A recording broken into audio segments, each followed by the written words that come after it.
Hello, everyone. I'm Jim Garrison. I want to welcome you to this session of Humanity Rising as we embark on our second week of coverage of the Conference of Parties that is taking place as we speak in Sharm el-Sheikh in Egypt. This is COP27. Each year, the governments of the world have agreed to come together to deal with the most critical challenge ever to confront the human race. And that is that due to human activity, we have created global warming that has destabilized the climate and the larger ecological system in which humanity lives and breathes and has its being to such an extraordinary extent that humanity, along with 1 million other species, are now on the critical endangered list. We are in code red, according to the Secretary General. We are in unprecedented territory, according to the Intergovernmental Panel on Climate Change. And as the Secretary General said last week, we're looking quite literally into the abyss of climate hell.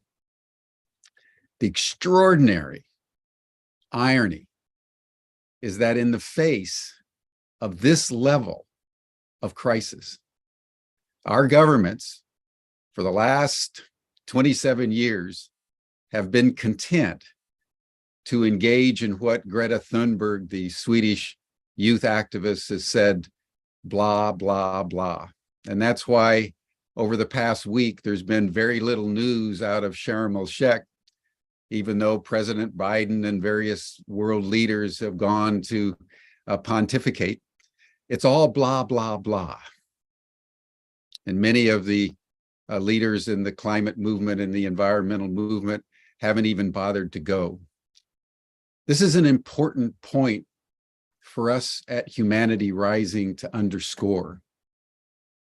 I think it became crystal clear to just about everybody last year in COP26, which was held in Glasgow, that in fact, the governments have agreed to do nothing. And that's why the threshold of 1.5 degrees centigrade is clearly going to be broken. And we're only at 1.1 degree rise from the industrial levels.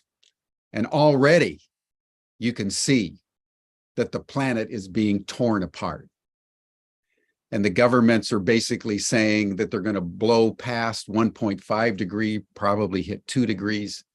And that's why we stand on the brink of extinction. There's no other way to put it.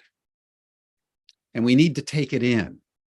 And we need to realize that it is the people of the world, in the absence of any kind of corporate or government leadership, that need to take the lead. And that's why at Humanity Rising, from the very beginning, when we convened back in May of 2020 in the depth of the pandemic, we have been emphasizing how humanity at this critical moment, through its own efforts and acts of imagination and working together collaboratively, can make the kind of difference that history and our children under the 7th generation critically need. It's up to us, every single one of us. Every choice that we make now matters. And somehow, even though the level of the crisis is global, even though the intricacies and the feedback loops are still being discovered as we realize that a little perturbation in one place, a little release of methane in Siberia here, or fossil fuel drilling in the Arctic, or something else, all are caught up in the butterfly effect. We're in an integrated world, and we're spinning out of control. And so each day, Humanity Rising has been emphasizing what ordinary people and different organizations, mostly in the NGO sector, are trying to do as valiantly as they can. We're very happy to be partnering with various organizations who I'll identify in a moment. But before we do that, let us pause, as we always do on these broadcasts, and just take a moment to breathe together. As the world spins out of control, the single most important thing all of us can do is to do what is necessary to ensure that we can maintain our inner equilibrium. And the most effective way to do that is to regulate your breath.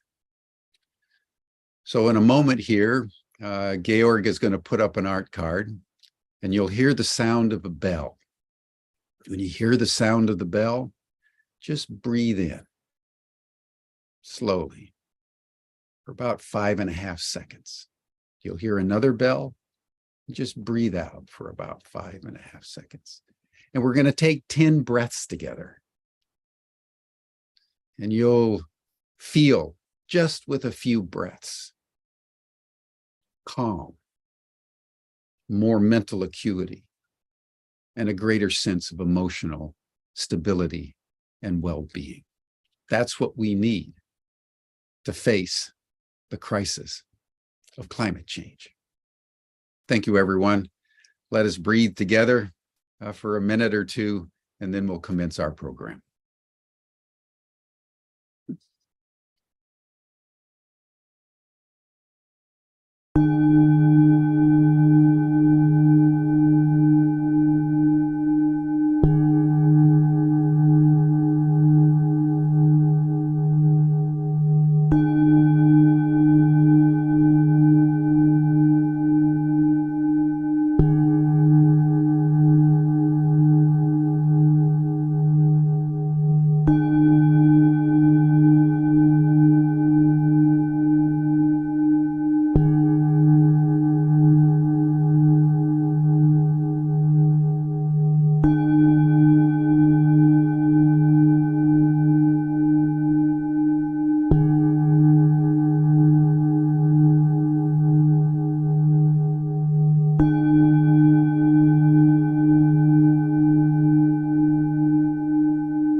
Thank you, everyone. Don't you feel a little bit better? It's my pleasure now to introduce my friend and colleague, Sue Lennox, who's one of the founders of Oz Green, who for the last 20, 30 years has been working quite literally tirelessly with her husband to support environmental and climate action around the world. She's one of the prime movers in the creation of Youth Leading the World. And we have a partnership with Oz Green and Youth Leading the World. And day by day, we're bringing the stories of young people who are making a difference with extraordinary passion and political acuity in various regions of the world. So, Sue, I want to thank you for everything that you're doing and turn the program over to you for your daily report. Thanks, Jim, and it's wonderful to be here with you again. We've got a slightly different take on things this week. We have report backs from some of the global summits that have been taking place over the COP period, the global youth summits that are all about climate action. And the first one off the rank this week is going to be a report in from Sydney, Australia. And it's my delight to welcome Kylie Hitchman, who is one of the amazing Youth Leading the World facilitators. Kylie is coming to you from Manly in Sydney, and she, along with Vanessa Moskal, has been facilitating the Youth Leading the World program down in Sydney over the last few days, and has all of the energy and excitement of being involved in working with youth to bring back to you. So hi, Kylie, and welcome. And I will share my screen so that you can get started on that as well.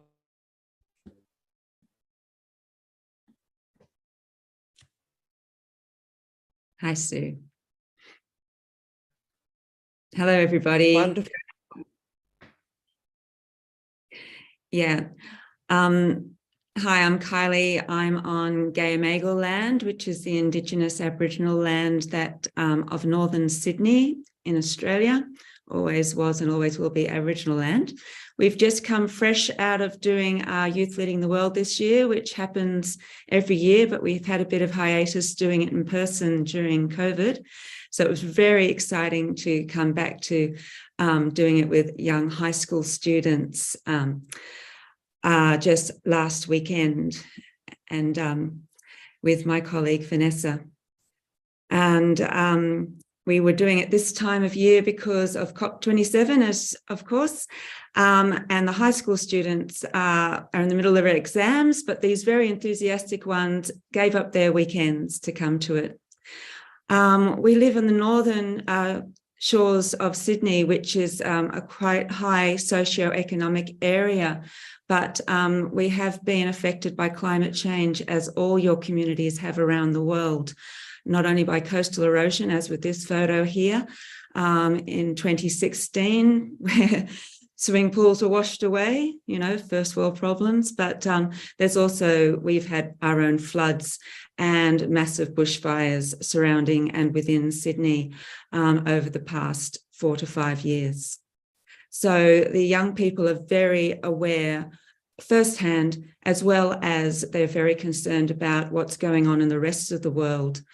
So I'm not sure if you're aware of our program. It's something that gets the students, the high school students, young people informed and inspired by getting aware of how much they use, and by doing an eco footprint. Then we do a Pulse of the Planet, which is a presentation to inform them of the state of our planet at the moment. We don't dumb it down. We give them the hard facts because we want them to be informed and empowered by it. Then they share their top concerns, and we really listen to them because we really want young people to be heard and have a voice. What you're seeing here in the photo is them drawing their vision of how they want the world to be. So it's a proactive, positive thing, where here they've got protecting the oceans. They're very concerned about climate change. And they love the earth, and they also really want equality. And then the next day, we funnel it down so they get their vision and they look at how they can change the world. They have a brainstorm, and then they get into forming their action plans, which are doable, achievable plans that they can actually take into their community and their schools and make happen over the next few months. So they feel that if they're feeling the despair, as we all are, they can actually put that into action and feel renewed. And finally, the week later, they present their actions to the community forum, which is friends, family, teachers, government, And the community forum is an area where the community can support these young people with their plans. That's right. Next slide. Yeah, thanks. So,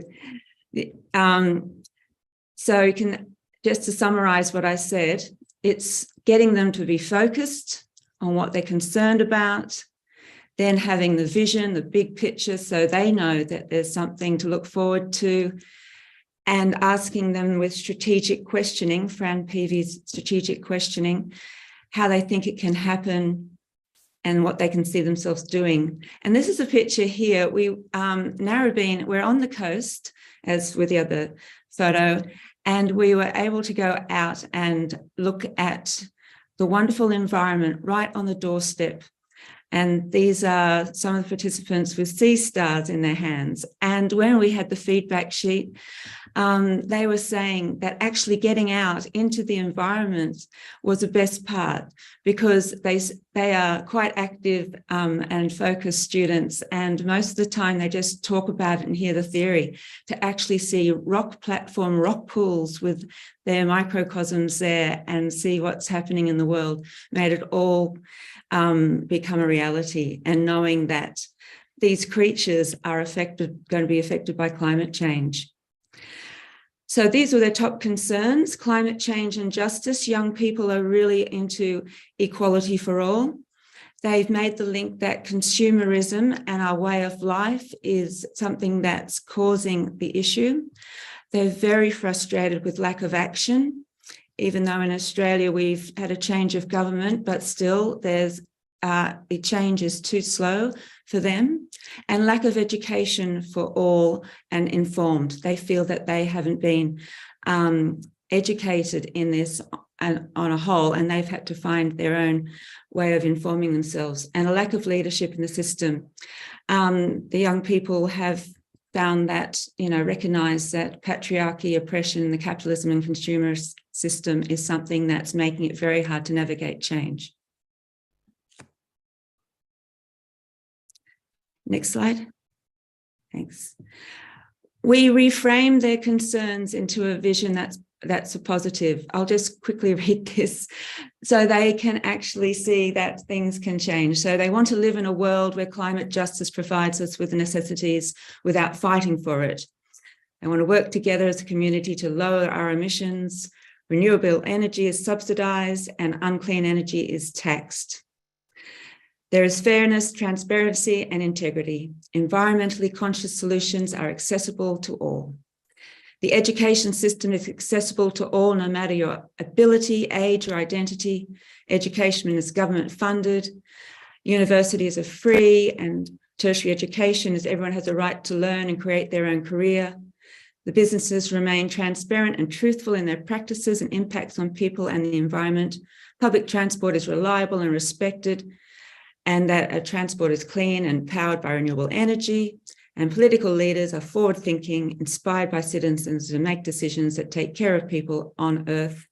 Our governments are diverse and reflect the communities they represent. There's no greenwashing. Instead, there's integrity in green actions as we work together for a better world. Next slide. Yeah.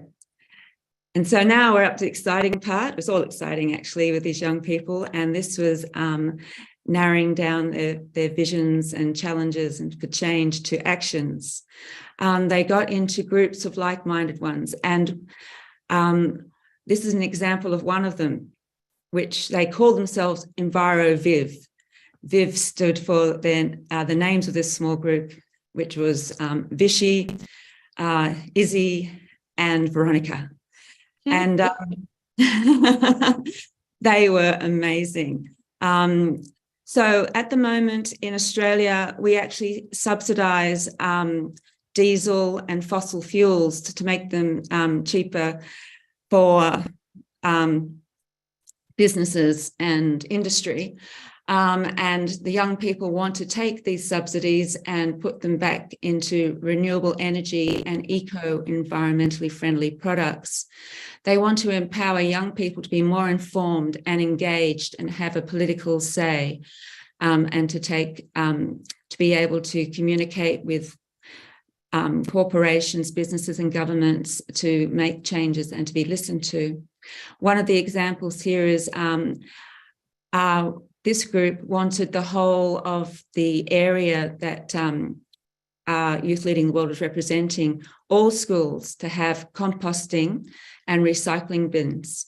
And they made the link that the methane released from food waste going into landfill is a climate gas emitter. And they also made the link that the plastics they use, paper and other recyclables, haven't been picked up at schools, and they feel that it's such a bad message doing that, and they want every young person, every school to feel that they are doing something positive as a good start to educate them to do bigger climate actions in the future. Next slide.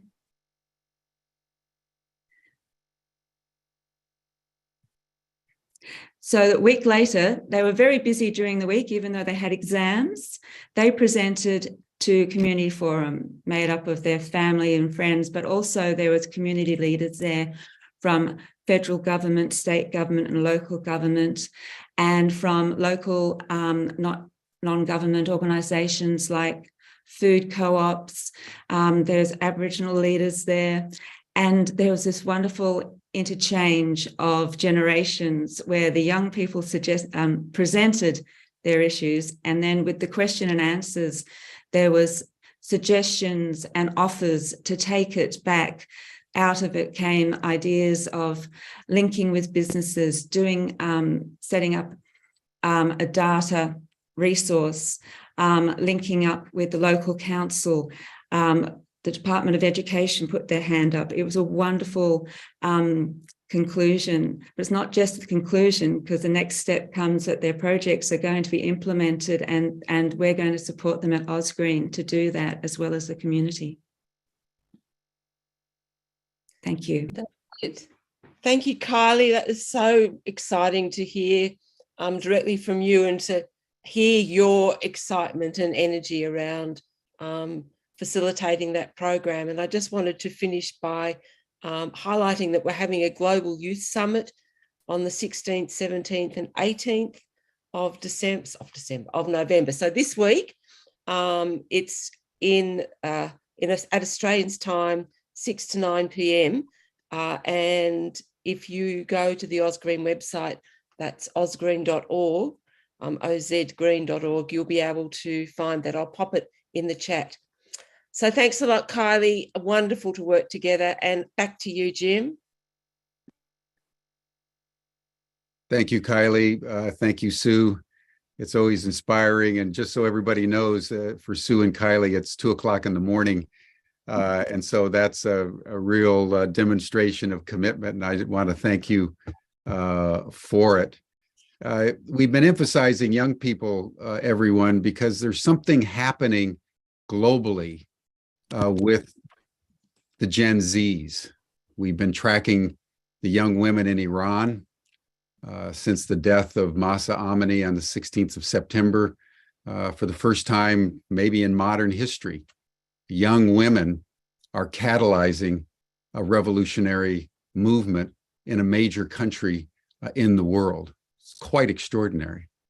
In the election that we just had in the United States, as you all know from the news, it was exceedingly close. And what saved democracy, quite literally, was the turnout of the Gen Zs and also women.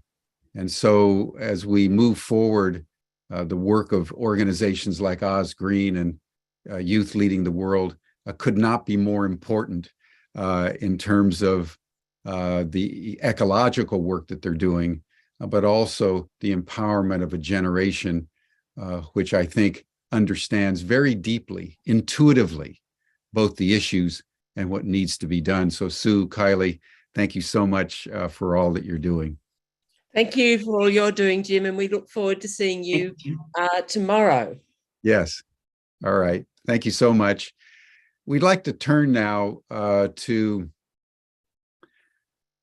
an initiative that is really an inspiration for not only cooperation, but ecological remediation. And that's the story of World Tree. that started out with 3 women, a tree, and an idea, and 7 years later is now a major force planting trees in over 5 countries. And when I heard about it a couple of weeks ago, I immediately reached out to the World Tree folks. And so it's my pleasure to introduce Dr. Kathy Key, who's the President and Chief Business Development Officer who oversees the World Tree operations. She has a PhD in anthropology with a focus on economic cooperation, which, Kathy, is an extraordinary thing to take up in the midst of a neoliberal capitalistic world, which is predicated on competition and ruthless exploitation. So well done in your choice of a doctorate. And it's a real pleasure to have World Tree, because this is an example, everyone, of what we need to do. While the governments are engaging in blah, blah, blah, World Tree is actually making a difference on the ground in people's lives in a way that is improving our chances of surviving the present ecological crisis. So, Kathy, I turn the program over to you. Thank you, Jim. Thank you for the opportunity to be with everyone today, Jim. It's an incredible thing you're doing here with Humanity Rising, and that feeling of us all breathing together. That was a beautiful way to start the week. And I want to thank too Oz Green for a reminder about the importance. I was struck by the importance of education and that message they had on there about free education. And I was lucky enough to live in a time and a place where I could go to university for little to no cost. I went to university in London in the UK, as you might be picking up from my accent. And I was one of those students who loved being in the library. And I would spend as much of my day as I could in the library. And I soon discovered you weren't restricted to any one part of the library. You could wander wherever you liked. And in the late 80s, 1989, I found myself in the geography department having one of those eye-opening days. And I was pulling books off the shelves. Books like The Limits to Growth, books about the extraction of resources, and books about global warming. It was the first time I had ever learned about global warming. And I just remembered that feeling of shock and inevitability. And these books I was pulling down, they were written in the 70s. And I remember reading the books and thinking, do people know about this? And I'm sure many of you watching this can remember learning about global warming and climate change and that feeling of shock and horror and that follow-up feeling of we have to do something. I went on, I did my PhD in anthropology. And as Jim said, my research focus was cooperation. So how do we build systems, ways of being and interacting that really foster collaboration and cooperation? And I moved to Canada in 2001, and I've lived here ever since. And for the past 7 years, I've worked with a company that I love called World Tree. And I'm going to just kind of in the moment click my fingers like a magical person and bring on my co-panelists here. So I'm lucky to work with some amazing people, including Doug Wilmore, our CEO, and Mark Watson from Potlicker Capital. And before we get into the kind of the presentation, I'd love for you both to just share a little about yourselves. So Doug, let's start with you. That's great, Kathy. Thank you very much. It's great to be here. I'm Doug Wilmore, the Chief Executive Officer of World Tree, and I've got a background. I have a master's degree in public administration from the University of Utah, but for background, I helped build a pretty large, successful research pathology laboratory doing groundbreaking research into cancer. And then I've spent a good chunk of recent time in the government sector, really working to transform cities and counties and managing large budgets there. I've been with World Tree for 3 years and so proud and pleased to work with the group of people that I get to work with, the farmers that we get to work with. And Mark Watson, the wonderful Mark Watson, is on our board of directors. And I'd love to pass it over to him now to introduce himself. Thank you, Doug, and thank you, Dr. Key. What an honor it is to present together a really novel and just approach that I know that we'll talk more about.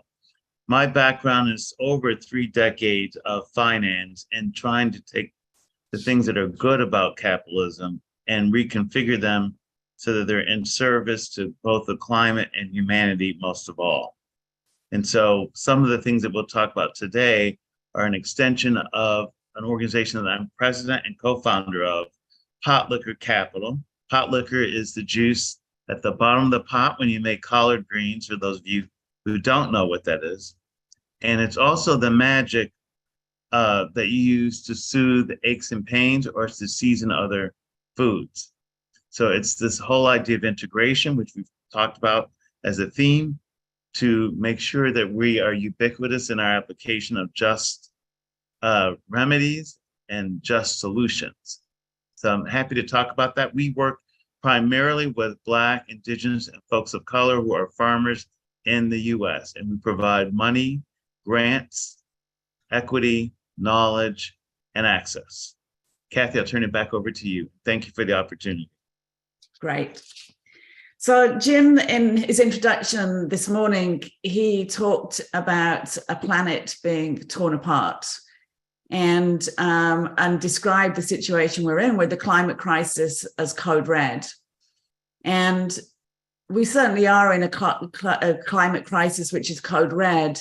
But I'd also like to assert that we're in an even bigger code red in a human beings, a society that is being torn apart. And I say this because you only have to look in the news, on your social media, to see a world of opinions, a world where our beliefs are being right about our point of view, is putting up barriers with fellow humans. It's having us treat our humans as our fellow humans as resources to be extracted.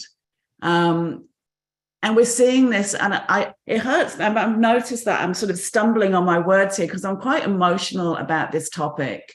And I'm emotional about looking at a world where we're being torn apart by war. And here we are, Remembrance Day on Friday, and we do not seem to be learning these lessons as human beings. And I look at ourselves, our humanity, and I see that while on the one hand, we have this tremendous capacity for war and for hatred, we also have a tremendous capacity for love, compassion, and contribution.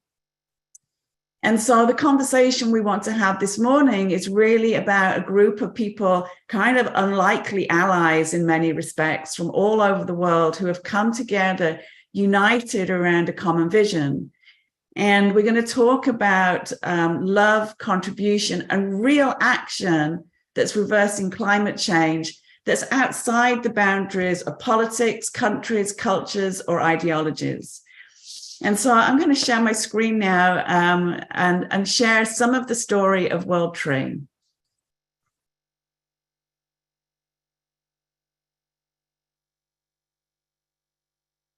We go on to here. All right, beautiful.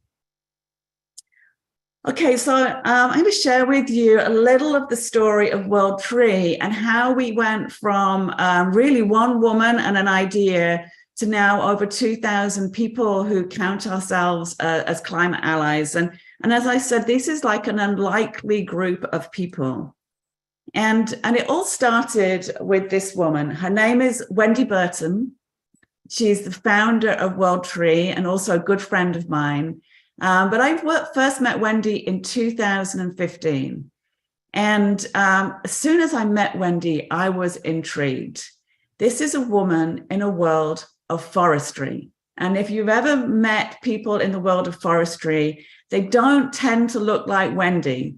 In fact, there's very, very few women in the world of forestry and trees. And I met Wendy.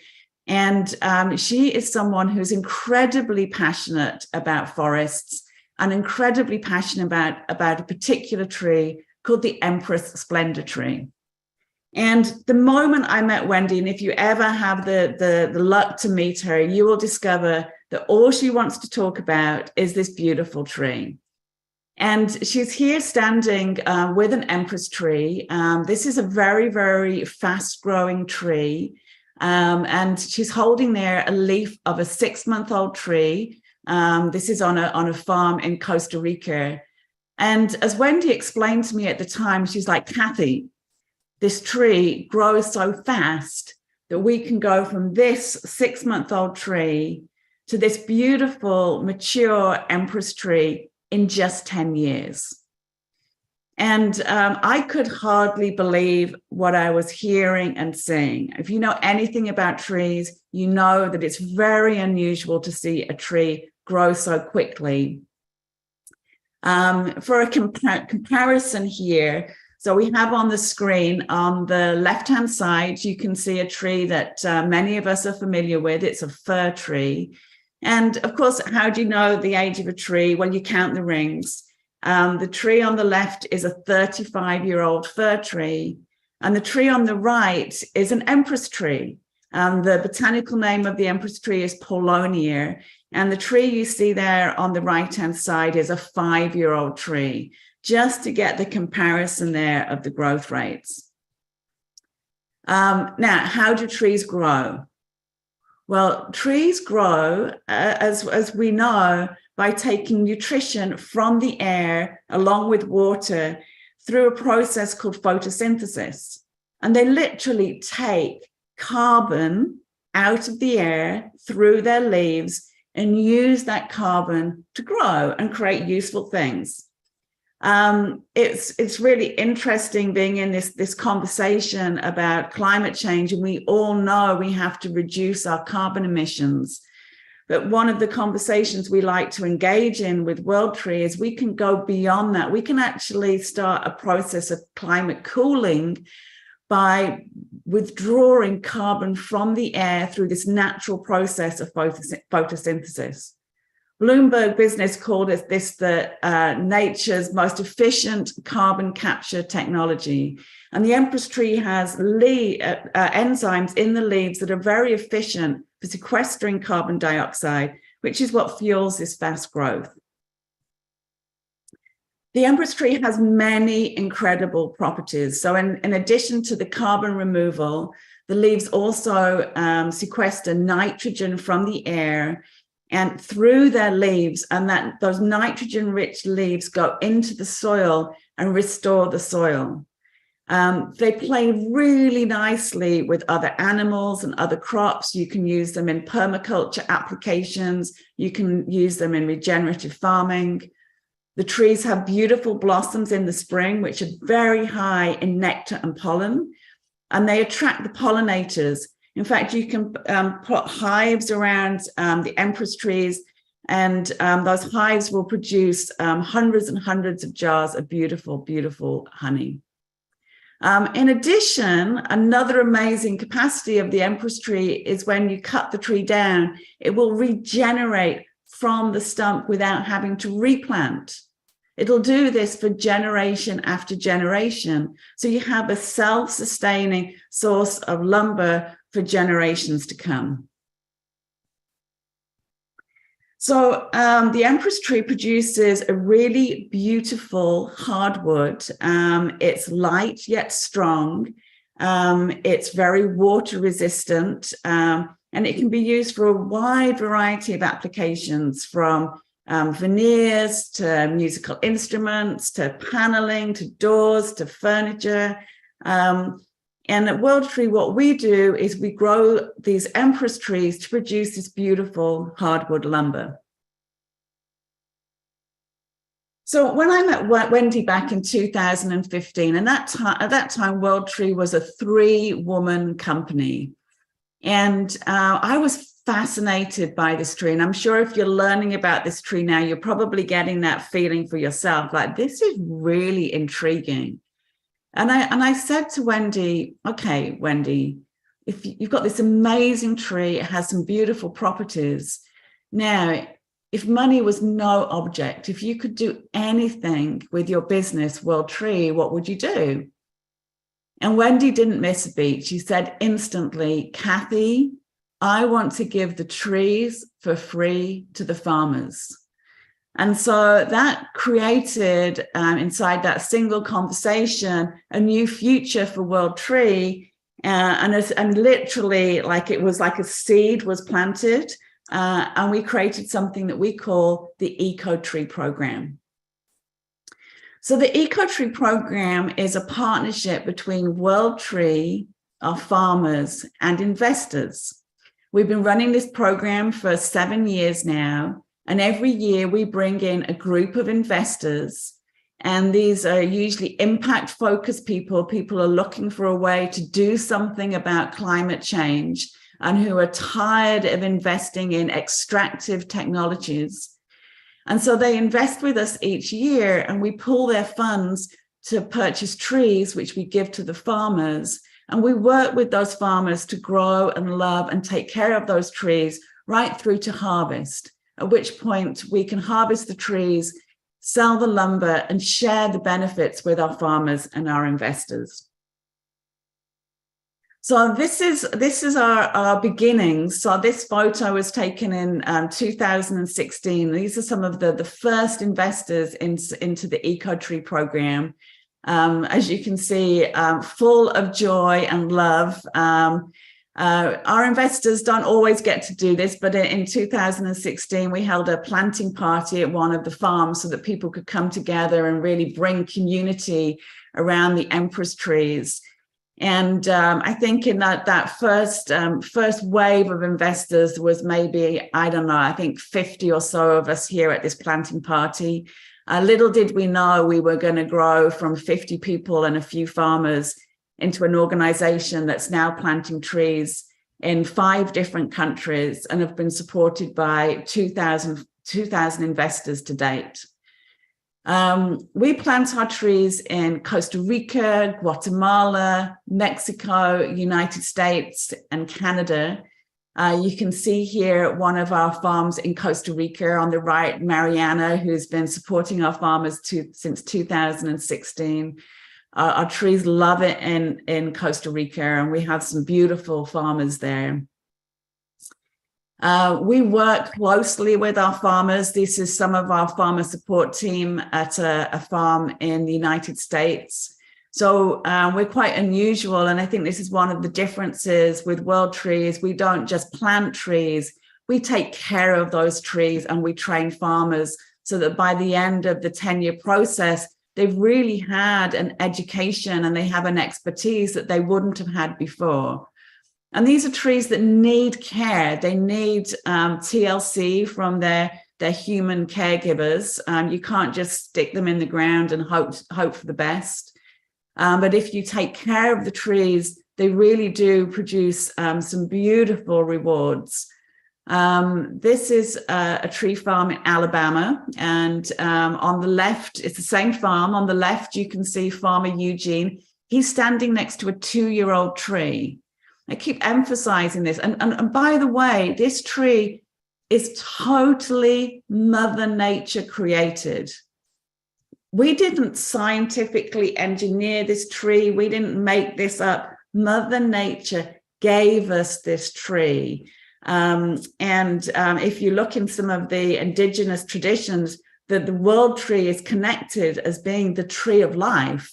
And you can see here this beautiful 2-year-old tree. On the right-hand side of the screen, the same farm, and those are 4-year-old trees there in the picture.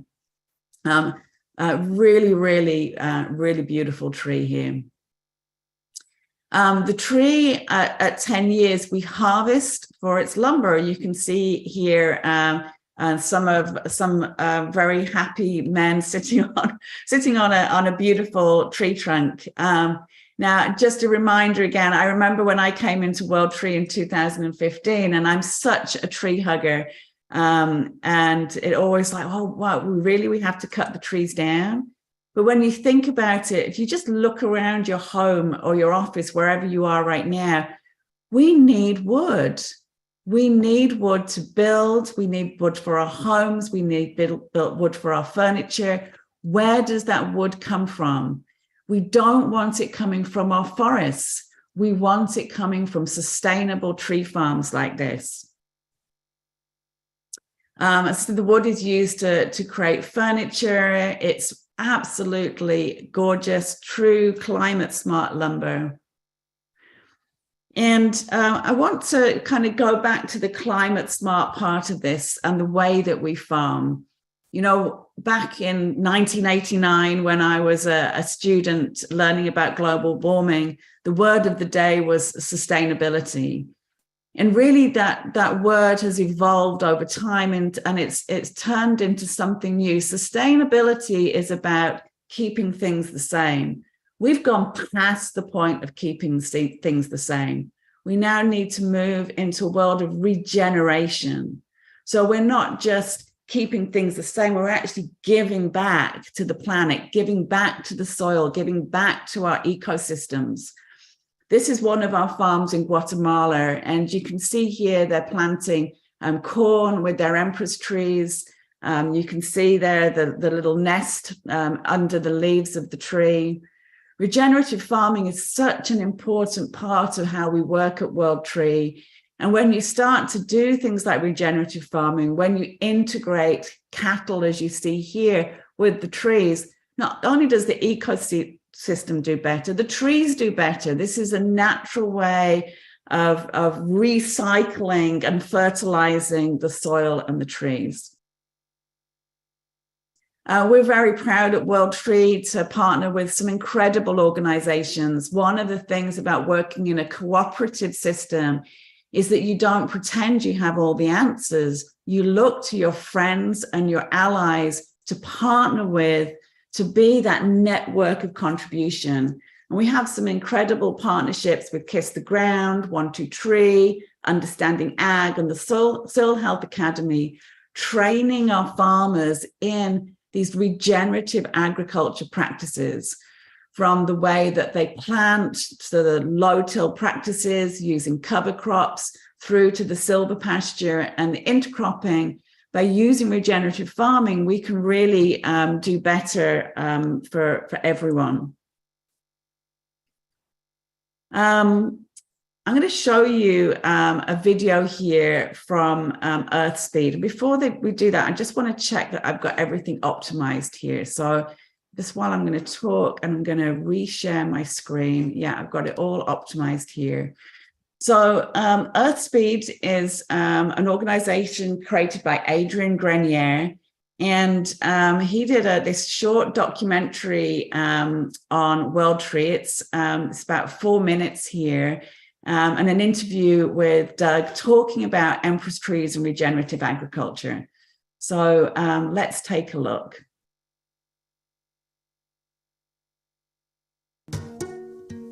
Regenerative farms are those that are modeled to the highest degree after natural cycles. And the goals of these farms are 3 things: profitability, sustainability, and productivity. Over the last 8 years, 50% of US farmers have lost money on their farms. And the segregation of farms into tree, plant, livestock separated has undermined the cycles of balance that naturally create sustainability. With monoculture systems, the long-term productivity of the land is undermined. We need to empower the farmer. Doug Wilmore from World Tree has been working with his whole heart to bring regenerative practices into farming while also ensuring that the interests of the farmers are looked after. World Tree helps farmers turn their farms into carbon capture sinks by planting the Empress Splendor, the fastest growing hardwood tree that absorbs carbon at an astonishing rate. They also emphasize the value of bringing back biodiversity, intercropping, and helping farmers reconnect to the vision of the ecosystem as a living, breathing whole. Doug, thanks for coming. I'm really excited because I'm now going to be an Empress Splendor farmer myself. It's so great that you've taken this on. You're now our second most famous farmer after President Carter. Wendy Burton, the founder of World Tree, the key reason that she founded World Tree was to protect old-growth forests. 50% of the world's lumber still comes from native or natural forests. That's mind-boggling. That 50% needs to come down to 5%, maybe at the most, for managed harvest for the health of the forest and so on. And you're basically creating a 2-acre timber farm that draws down carbon, but then also protects old growth forests. Reintroducing forestry to agriculture, and especially this kind of tree, is one of the ways that we do that. So we just got a really special delivery. Andy Norris of World Tree delivered these beautiful, beautiful seedlings. These are the Paulownia Empress Splendor babies. Look at them, how gorgeous. The Empress Splendor tree is the fastest growing tree in the world. And so just to give people an idea, in 10 years here on your property, you'll have trees that are 80 feet tall, that are 20 inches in diameter. And then those trees produce amazing, beautiful finished lumber. And they not only do that, but they sequester just tons and tons of carbon in their growth process, and then they're sequestered in those products. And so that produces a tremendous amount of revenue for the landowner and the farmer, for investors. And then the really amazing thing is when we harvest the Empress Splendor tree after 10 years or so, it regrows from the stump. So you get up to 6 to 7 harvests out of just one seedling that you plant in the ground, and up to 60 or 70 years of carbon sequestration and truly renewable lumber. The United Nations has said, we have somewhere between 50 and 55 years left of soil on planet Earth for all the cultivated soils that we're growing food on. Just the increase of organic matter by 1% can hold 20,000 more gallons of water in 1 acre through adding the mulch, adding compost, and also channeling those carbon sugars through the photosynthesizing cover crops. Use your hands, put it in there. Yeah, pack it down a little bit. So why does it have it? Because it gets thirsty and it wants to drink the water, so we want to help it. Say that stat again. 1%. For 1% increase of soil organic matter in our soils on an acre of land, that acre of land can now hold in it 20,000 more gallons of water. And let that land. Woo! Up to 1/3 of all carbon emissions in the world are coming from commercial agriculture. And that can be completely reversed. It's taken us maybe 400 or 500 years to prove to ourselves that the modern form of agriculture, forestry, is unsustainable.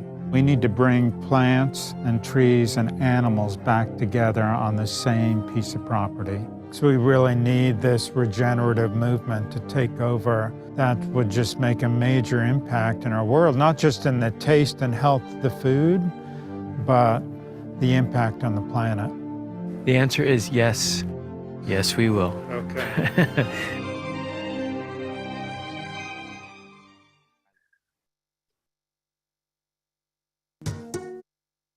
The answer is yes, yes, we will.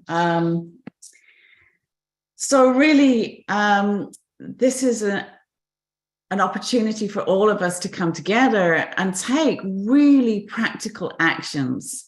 World Tree, we have a vision, and the vision is here on the screen. I'm not going to read every word of it, but I'm going to read some of the beginning part of it.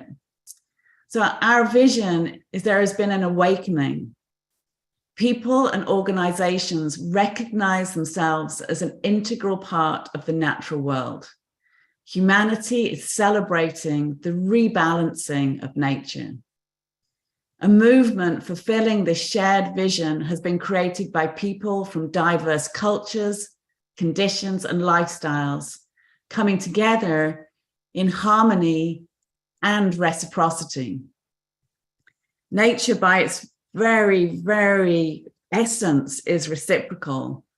And at World Tree, we've grown from this group of 3 women led by Wendy Burton to now an organization that includes over 300 farmers, over 2,000 investors, as well as our staff and champions from all over the world. And we've created this reciprocal relationship where we've really seen that we can work together to take direct positive action. And this 2,000 people, we're just the beginning. We're just the beginning, and we're just a part of a larger, humanity rising, as this is broadcasted so well named. Very honored to be part of this group of people. And it is just the beginning. And so I want to move now the conversation into where we're going next. So we're continuing our program of farming, of regenerative farming, of this collective of farmers and investors. But we're now continuing to expand through our relationships and our partnerships. And one of those important partnerships has been with Pot Liquor Capital. And so, Mark, I'm going to hand over to you now to talk about our shared vision and how this is going to expand the possibilities for BIPOC farmers. Great. Thanks, Kathy. And I've been watching the great questions in the chat, and some of those maybe we'll address in this part. The wonderful, exciting prospect around the partnership between World Tree and Pot Liquor is we both have a focus on repair and restoring, not just the land, but also communities, people. The name of this presentation is Humanity Rising. So remember, that is the center of this work.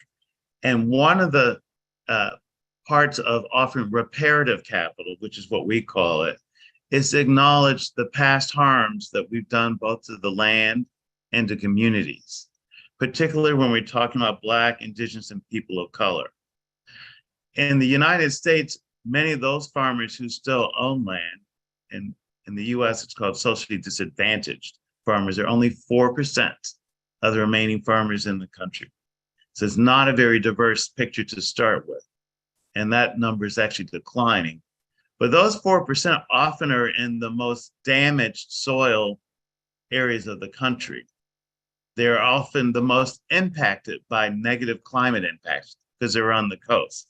We're talking about the Southeast, we're talking about Texas, and also the Northwest. So one of the ways that Pot Liquor and World Tree together are coming is to use our access to impact investors and private philanthropy to provide current income to smallholder farmers who decide to participate in this program need current income. Their farms, as you've learned, are not necessarily profitable from the start. So they need some sort of reimbursement to cover the cost of caring for these trees for that first decade. And so it allows families who would never be able to participate, who are the most impacted by the damage we've done to our climate and soil, to be part of the solution. So they too can grow these trees. Not only does it sequester carbon, but it also allows them to stabilize their participation in agroecology permanently as part of the US agricultural system. And then allows them to have a nest egg of resources to transition that same family farmland to the next generation to continue farming at the intersection of racial and climate justice. So we're very excited. Our role in the partnership is to supply at least 40% of the candidates that World Tree works within their Eco-Tree program, candidates who would be BIPOC farmers in the US. Very groundbreaking, very innovative, and most of all, very just. So I'd like to thank you all for the opportunity to be part of this experiment, and I invite you to watch as we not only invite large landholders into the carbon sequestration movement, but we also bring in Brown and Black and Indigenous folks who need to be part of this important movement that we all are part of. I'll turn it back over to you, Kathy. Great. Thank you, Mark. Doug. Okay, great. Okay, like the third leg of our oh no, we lost Mark. So, Doug, could you speak? There's many ways we could have approached World Tree. We could have set up a nonprofit. We chose to be a business. Perhaps you could talk to, why business is such a powerful approach to climate action. Sure. That's really great, Kathy. And Mark, again, so great to be here with you this morning. And thank you so much for the opportunity to be with the Humanity Rising movement. World Tree we specifically decided to create ourselves as a for-profit company because we thought it was important to show people that you could produce good and produce returns at the same time, that they weren't mutually exclusive, that you didn't have to sacrifice one for the other. And, a brief little story about how I came to World Tree that illustrates this. I was working in government, managing a city in California 3 or 4 years ago, and cared very deeply about the climate change arena and issue. And I saw also very clearly that governments were not doing enough. And as I stood back and looked at the issue at climate change, and I looked at how important philanthropy was, how important government was, to me, I saw that the important missing link was capitalism. That I thought if we were truly going to make a difference, we had to turn the forces of capitalism to positively impacting the planet instead of negatively impacting the planet. And so I decided to go back to the private sector and look specifically for an opportunity for a for-profit company to show people what could be done. I think the research out there is that if we included natural resources in our GDP, the United States would have a negative GDP for the last 80 years in general. And so I think the movement that's happened and what people are starting to realize is that we have to include natural resources as part of our economic fabric. And one of the really great things about World Tree is showing that you can not only just minimize your harm, you can actually actively be providing a really positive economic impact at the same time that you're providing returns. And so then the second little story I tell, about 3 years ago, before the pandemic, we were having a gathering for all of our farmers in the southeastern US in Montgomery, Alabama. And here you had, people from all over several different countries together, all of our farmers in Alabama. You got a bunch of us at World Tree who cared about climate change. You had a number of our farmers who didn't believe in climate change, quite frankly, from different areas of the country. And yet we're all working together on this shared purpose, which was to produce a positive environmental impact and economic returns on their land. And I can't tell you, there was nothing but love in that group of people for each other. And it showed the power of a shared purpose, of a shared economic project, the power to bridge differences and bridge divides.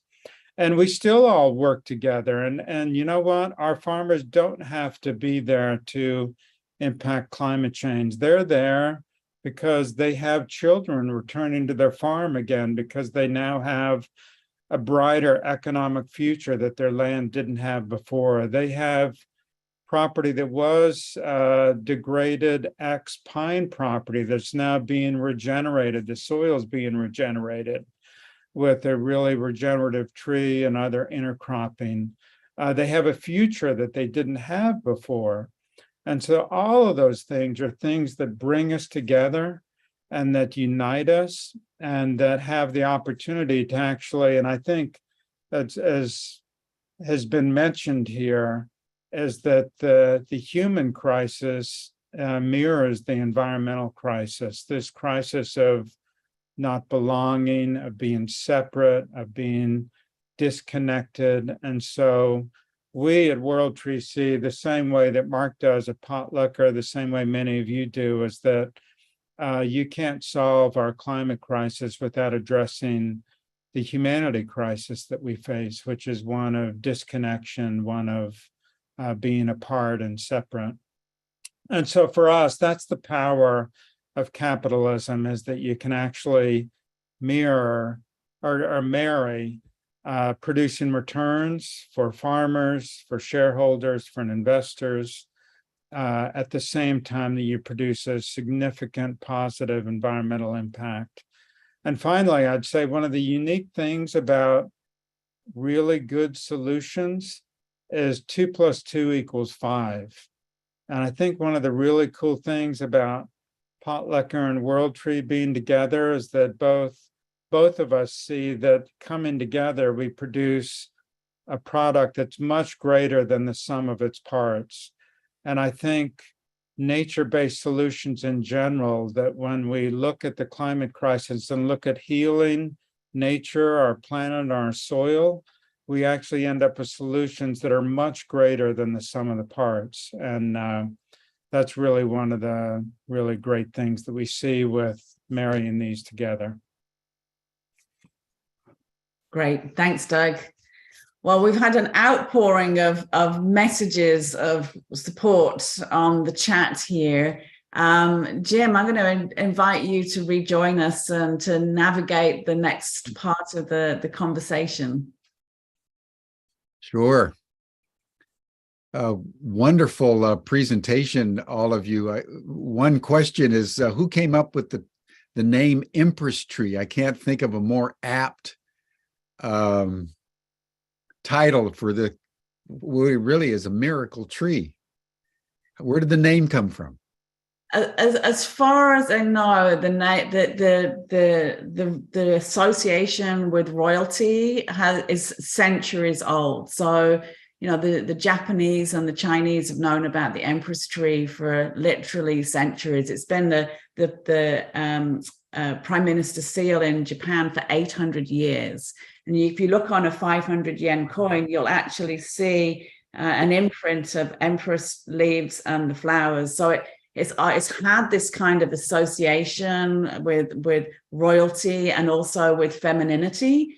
And there's been traditions where when a baby girl is born, they'll plant an empress tree in the garden in her honor, because it will be grown up at the same time as she will.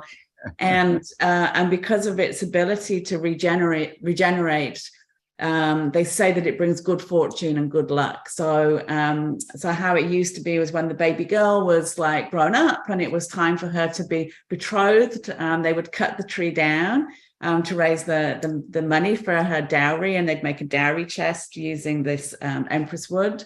And of course, the tree would regrow again. So it's been symbolic of the feminine, of royalty, and regeneration for centuries. And the origin of the tree then is in the Far East, in Asia. Well, it has an interesting backstory. So the oldest fossils of the Empress tree are actually 40,000 years old, and they're found in the United States. So the tree grew in the US, was wiped out in the ice ages 40,000 years ago, retreated back into China, and then got reintroduced from a couple of different routes about 200 years ago. So it's been back in the US for about 200 years. Fantastic. So it's really a global tree. It is a world tree. Yeah. Yeah, it's a mother tree. It's one of the mother trees. Yeah. One of the mother trees. You know, and it's so interesting. This is the first time I've even heard of it. I mean, it's got to be one of the best kept secrets out there.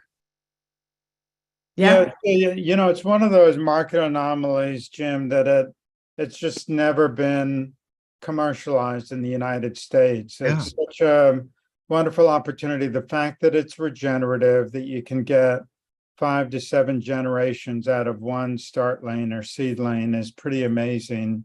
And that it sequesters all that carbon in its fast growth and so on and so forth. So it's It's not well known in North America. It's widely known in Asia, becoming more well known in Europe, but it's just one of those, just you can't have an explanation as to why no one really ever introduced it in the United States in a big way.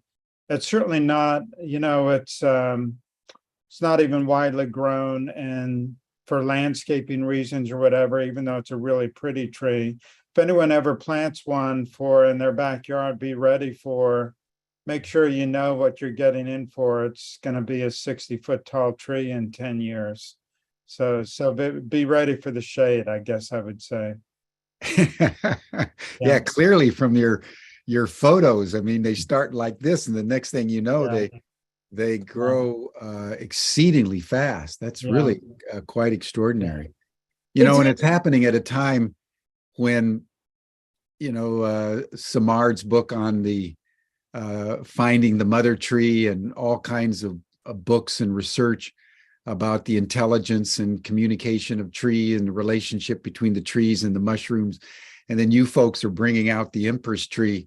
It's definitely an idea whose time has come. Yeah. Say. Yeah. The other thing I wanted to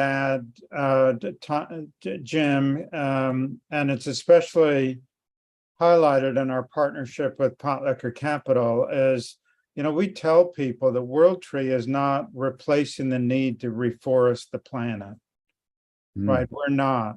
We were formed to protect native forests, because right now we still get the majority of our lumber in North America from native and old growth forests, which is just tragic.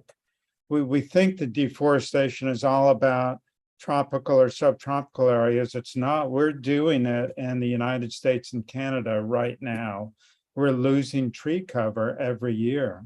Totally. So really, that's the goal here. So the second thing, though, is, for example, when you look at Mark's clients and the people that he worked with, we can't go to them and say, listen, let's take your 100 acres over here and plant it in native forest. They need that property to be productive for them, to provide an economic livelihood. And so that's one of the great things about this, is pairing together the ability to create a new economic future for farmers who have had, small farmers especially, have had it so difficult in the United States and around the world, to be able to pair that with also providing a real environmental footprint. And then finally, we use the term giving people an opportunity to put their money where their heart is. You actually provide an investment that makes an impact, that allows someone to say, hey, I'm going to put invest $1,000 here and, plan on getting $5,000 to $6,000 to $7,000 back 10 years later. And they've made a really great impact as they've done that.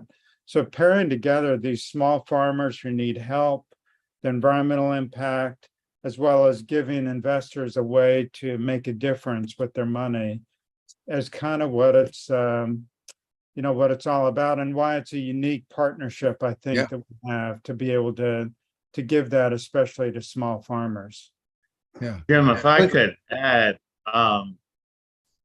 we talked about the tree, but part of sustainability is matching expectations in terms of returns to natural returns.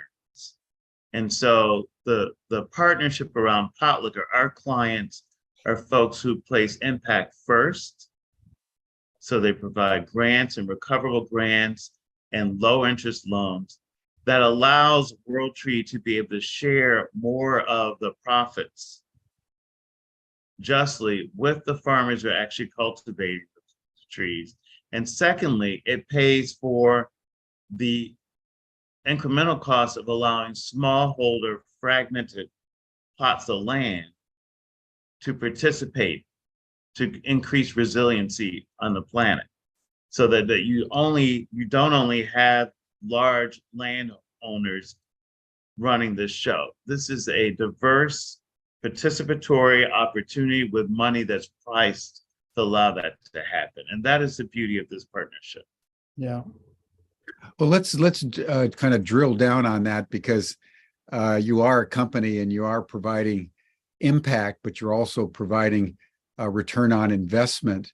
I think the impact is very clear. But Doug, I was struck by your a statement that you could put in $1,000 and then 10 years later you get $5,000 to $7,000. Is that a fairly predictable return for investors? Well, that's quite an extraordinary return on investment. Well, I have to preface all that with things our attorneys would make us say, which is returns are not guaranteed. That's clearly what we project.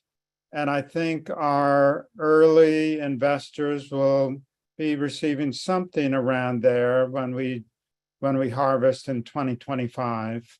And so that's what this is built on, is that people are making an investment to finance this as well as to make an impact and to help small farmers. Farmers are engaged, the small farmers receive a portion of that profit as well. So a significant portion of the profit. And so that's really, I think the unique part of the partnership is that we're all in it together. And because we're growing a fast growing tree for high value lumber, you're getting a hardwood harvest every 10 years instead of in 25 or 30 years, which might be a typical kind of the fastest growing hardwoods that you would see out there. Many hardwoods you're not going to harvest for 40 or 50 years. Right. In this case, it's fast growing, but then it's also, we harvest that tree and then 6 weeks later, you have a new tree growing out of the stump, and it will do that, for 5 generations or more. And then Mark, you folks at Pot Liquor, are you the kind of the senior investment firm partnering with World Tree? Are you coordinating the various investments? Like I noted, there was a couple people, Meg and others, said that they're going to invest. How does that work? When someone says they want to invest, do they do it through Pot Liquor? Do they do it directly to World Tree? Run us through what investment would look like. Mark, do you want me to take go, and then we'll hand back to you? Does that work? Sure. Yeah, sure. So Pot Liquor is part of our whole capital group, and Mark will talk in a moment about Pot Liquor's particular focus. When we started World Tree and the Eco-Tree program, we had a vision to make the tree available to small farmers. We also had a vision to make this investment available to any kind of investor who wanted to participate. So we want to democratize the investing process. Most impact investing opportunities, the significant ones, most forestry opportunities are only available to the super rich. And we wanted to make something that was available to anyone. And so each year we have multiple different ways that people can participate. But the way that's been really effective for us is through equity crowdfunding. So most people will have heard of like a Kickstarter or an Indiegogo. I saw somebody put here a GoFundMe. Equity crowdfunding is a way that you can participate as an investor as part of a group. So we'll post in a moment. We have our investment that's open on Start Engine. You can invest for as little as $500 and become part of this year's group of investors. So that's kind of our like for everyone mode of investing. But we also we broaden out what we do to make it available to as many different groups as possible. And Mark, perhaps you can talk to Pot Liquor's role in the capital raising process. Yeah, sure. Our role is specifically to support this BIPOC participation in the U.S. And so we are at 501c3 charitable loan fund. Folks can make grants or buy notes. So we sell notes come January. and you can restrict those specifically for this World Tree program. So I mentioned earlier that our target was to have 40% of the participants in the Eco-Tree program to be folks of color. We would be an avenue to support World Tree's investment in that program, in the Eco-Tree program. But we are a 501c3, so you could grant or buy notes. I am also have to be cautious because our offering will be ready in January, but I have put the website in the chat. Great. Now, what someone was just asking about just a simple donation. Is there, or do you only accept investment, or is there a mechanism just for people who want to donate? Well, the World Tree only accepts investments. We're a for-profit company to produce returns to investors and shareholders. Mark Watson and Potlicker accepts donations of a certain kind. I recommend that you go to their website and check them out, but they would love to accept the right kind of donations because they are a 501c3. And Gotcha. Yeah. Gotcha. And then a kind of a broader question is around kind of receptivity.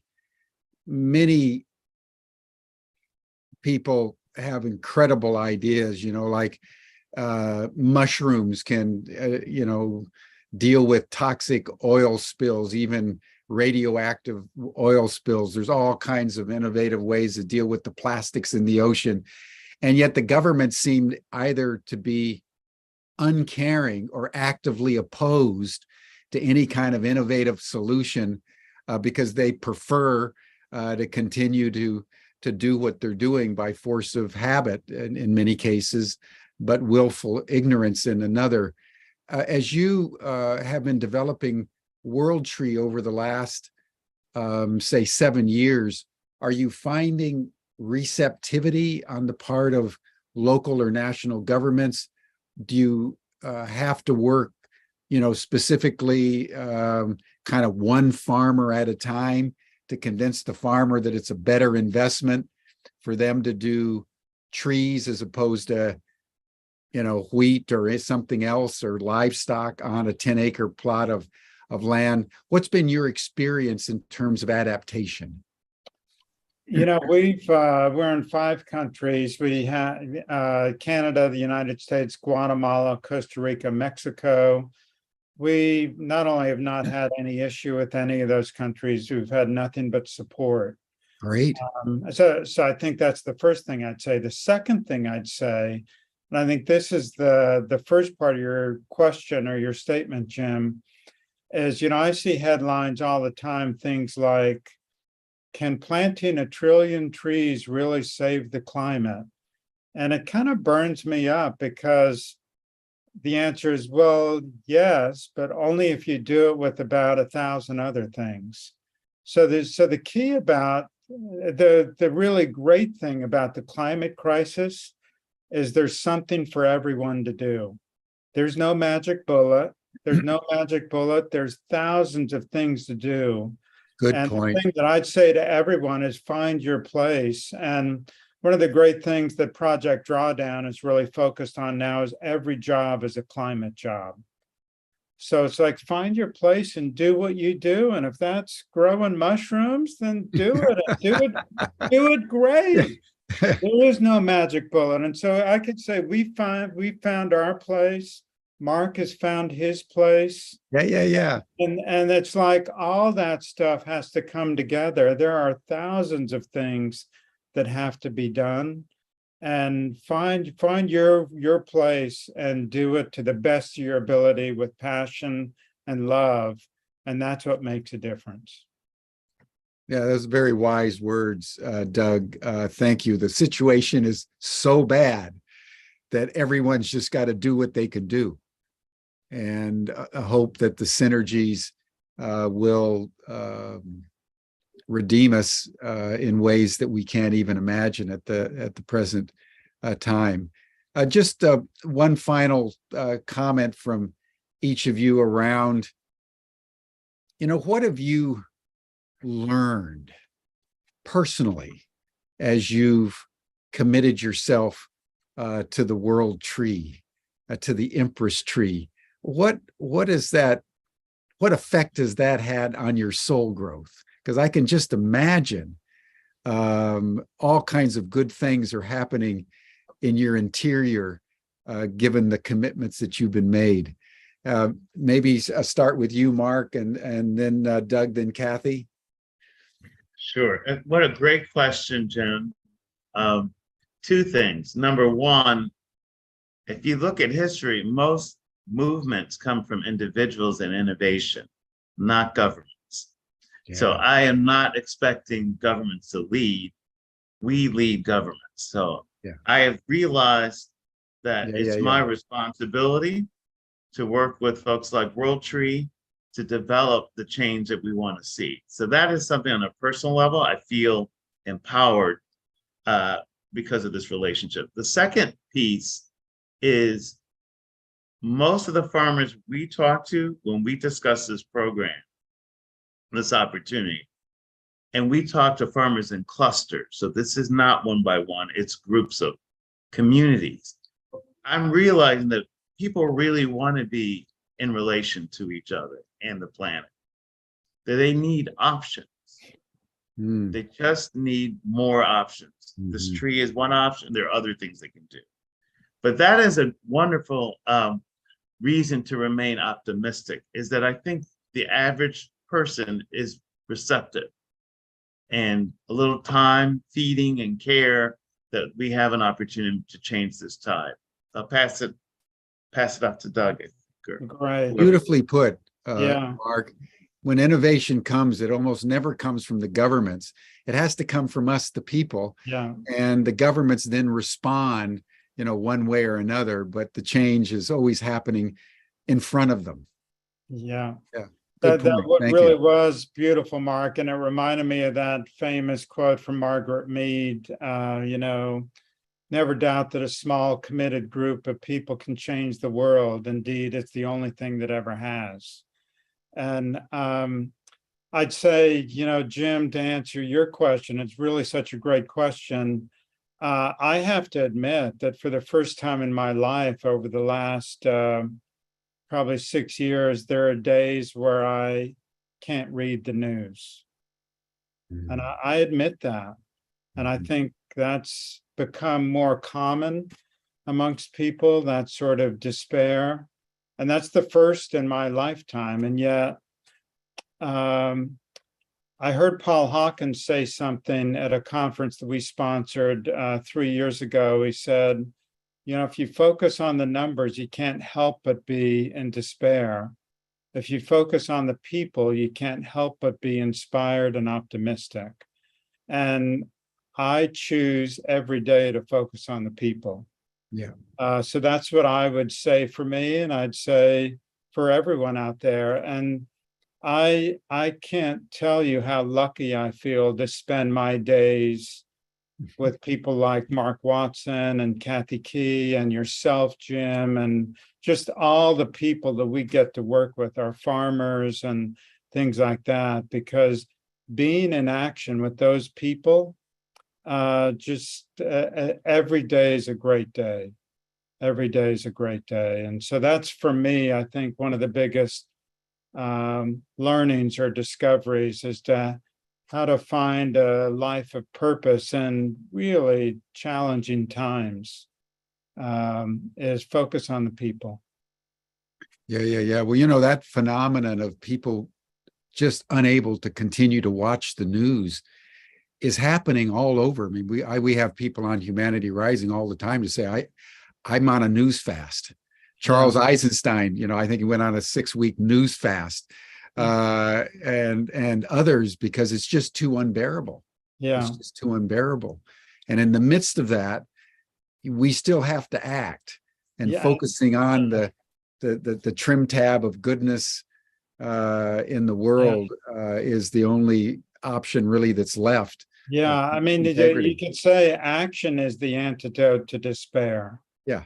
And if we get into action, that's the best antidote. Yeah. Kathy? Beautifully put. Thank you. Kathy. Yeah.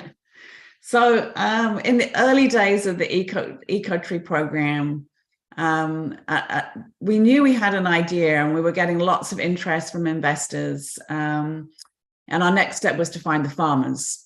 And we had a few initial farmers come in, but then we kind of hit this like roadblock. We had like tons of interest. Our database was full of farmers who were interested, but no one was signing their contracts. This is like 2016, 2017. I live on Vancouver Island in Canada, and at that time, a lot of our team was on Vancouver Island. These days, we're like spread all over.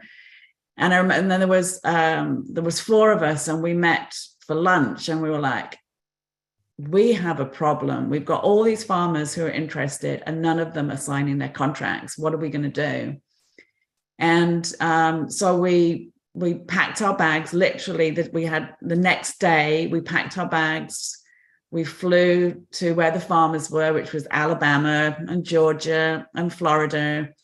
And I was really nervous by that point. You know, I'm a tree hugger. I'm a yogi. I've been a vegetarian since I was 19, and found myself in Alabama with these like cattle farmers who were inviting me to their barbecues, and it's like, how is this going to go?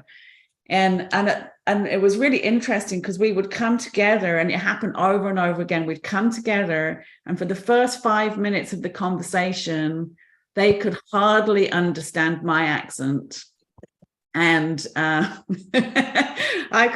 loved their accent, but we were still kind of getting into the groove. And by the end of the conversations, we're hugging, we've like fallen in love with each other. We've walked their land. We've shared about our own, we're sharing about our families.